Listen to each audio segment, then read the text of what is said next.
Before COVID-19, only 7% of American workers had the option to work from home. 1. That doesn't mean that 7% were working from home, it just means that 93% of Americans were told that it would never be an option. Today, working from home is a necessity.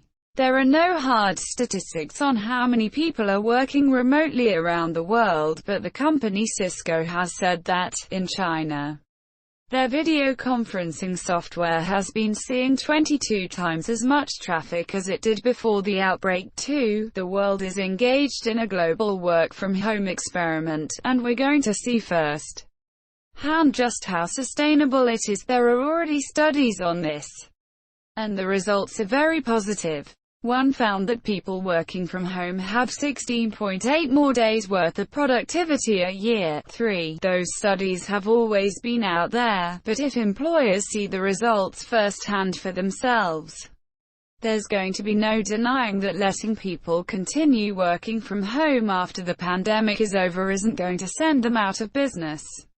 8. Automation. One of the sectors COVID-19 has hit the hardest is manufacturing. Anyone working in a factory is an incredibly tough spot. Working remotely isn't an option when you work with your hands, but for some factories, neither is staying home. But for so-called lights-out factories that are operated entirely by robots, a disease isn't even a problem. Companies that use more automation are already doing better than those that rely on cramming human workers into a tightly packed factory. 10. And companies are starting to notice. Kaja Robotics, for example, has said that they've seen a 25% increase in inquiries in the past 30 days alone. We can expect a lot of manufacturing companies to turn to automation to survive, and a lot of other companies. 2. China has already started replacing delivery drivers with drones. 11. And they're reporting that they're faster and safer than human workers. They've even experimented with robotic hospitals. 12. Where machines take your temperature, deliver your meals, and disinfect your room to keep humans from having to come into contact with someone carrying a disease. By the time this pandemic is over, your job just might have been filled by a robot.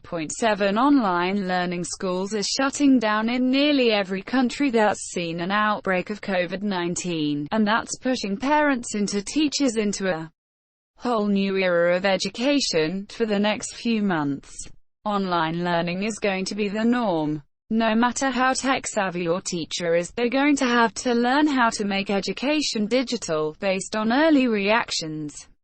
It's unlikely that we'll see widespread adoption of online education when this is over.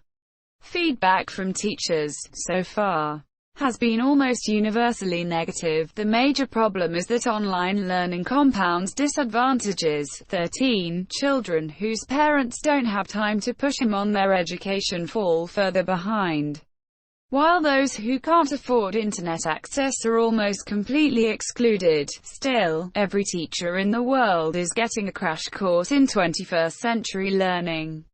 6. The rise of big government. There are no libertarians in a pandemic, Meghan McCain recently said. 16. Whether that's a good thing or not is up to debate, but good or bad, there's a lot of reason to believe that it's true.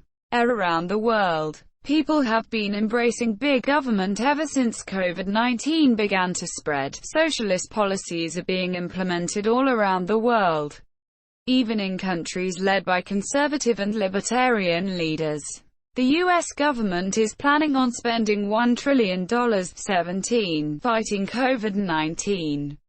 While the United Kingdom's Boris Johnson has said that there's no ceiling to how much they'll spend, big government's making a comeback, and in some places, it's in pretty extreme ways. The Israeli government has started using its people's cell phone location data to identify everyone who has come in contact with an infected patient. 18. If you've been, you'll get a text telling you to quarantine yourself immediately. McCain's being hyperbolic, of course.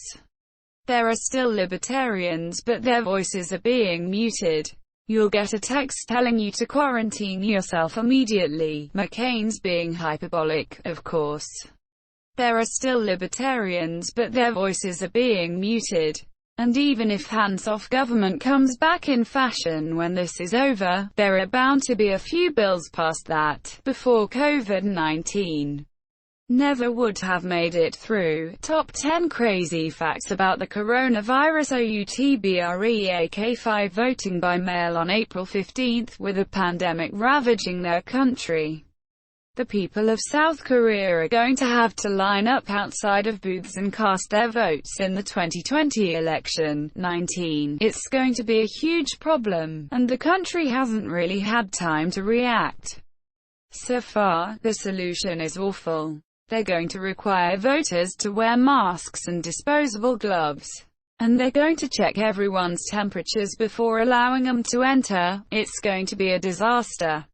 We can count on the voter turnout being abysmal. And it's going to be a wake-up call for the rest of the world. It's especially going to affect the United States, where primaries are already underway and a federal election is scheduled in November. Americans are going to have to change their voting rules this year, and we can expect those changes to be permanent. 2 in 3 Americans already say they're worried about voting in person. 20, and some already fighting for change. Texas Democrats have filed a lawsuit for the right to vote by mail. 21, while other states are encouraging people to exclusively mail in their ballots. 22, which could be great for democracy. When Utah introduced voting by mail, they saw a 7% increase in voter turnout.